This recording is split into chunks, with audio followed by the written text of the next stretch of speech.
Europe 1, 8h-5, Thomas Soto. Samedi soir, c'est donc le candidat autrichien qui a remporté l'Eurovision avec cette chanson.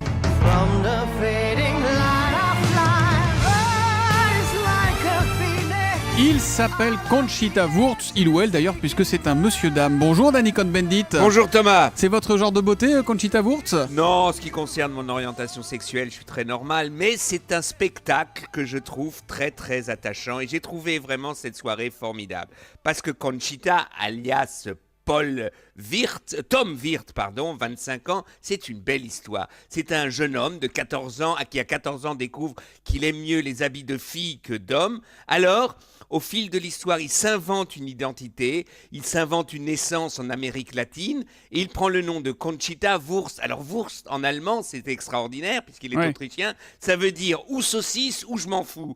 Et c'est là vraiment donc un défi qu'il lance et alors son cheminement devient très clair. Bon, il y a des hauts et des bas, mais après, l'ORF, c'est-à-dire le service public autrichien, joue son rôle de défense des minorités et accepte de provoquer un peu les bien-pensants de son pays. Il faut dire qu'il y a 79% de catholiques et que les homosexuels ne sont pas acceptés partout, surtout les drag queens comme Conchita. Mais non, il joue le jeu et voilà, c'est parti. C'est une belle histoire, c'est formidable. Et ça fait parler, y compris en France. Et regardez ce qu'a tweeté Christine Boutin. Je vous lis son tweet. Malade devant l'image d'une société en perte de repères, niant la réalité de la nature humaine, non à cette Europe-là. Et ben voilà, elle est d'accord avec le russe nationaliste réactionnaire Chirinovski qui a déclaré « Eh bien, on a libéré l'Autriche il y a 50 ans, quand on voit Conchita, on aurait dû y rester. » Ou il y a Rogozin, qui est le vice-premier ministre russe, qui a dit « Eh bien, les partisans d'une intégration européenne savent ce qui les attend,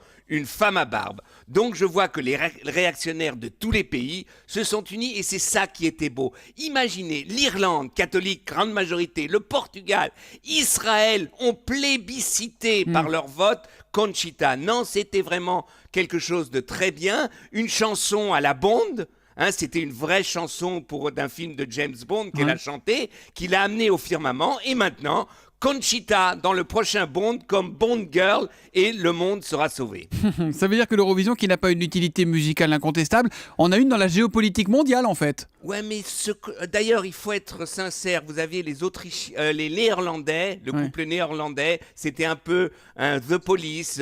La suédoise, c'était une belle chanson. Donc, je trouve que le niveau musical de cette Eurovision était meilleur que les autres. Il faut le dire aussi. C'est pour ça d'ailleurs que la victoire de Conchita est encore plus belle.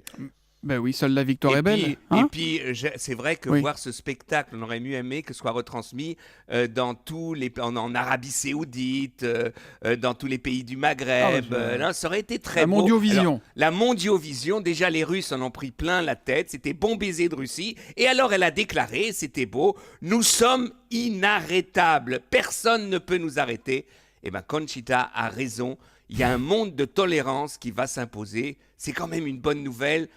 Alors que les infos ne sont pas toujours jojo. Eh ouais, l'humeur de Danny tous les matins, en chanson ce matin sur Europe 1. Je précise que vous aussi, vous rejoignez l'équipe de foot du mondial d'Europe 1. Vous serez avec nous, vous serez avec Rai, donc on l'espère, pour nous faire vivre cette Coupe du Monde depuis le Brésil pendant un mois, au mois de juin. Merci Danny, à demain. À demain Thomas. Bonne journée.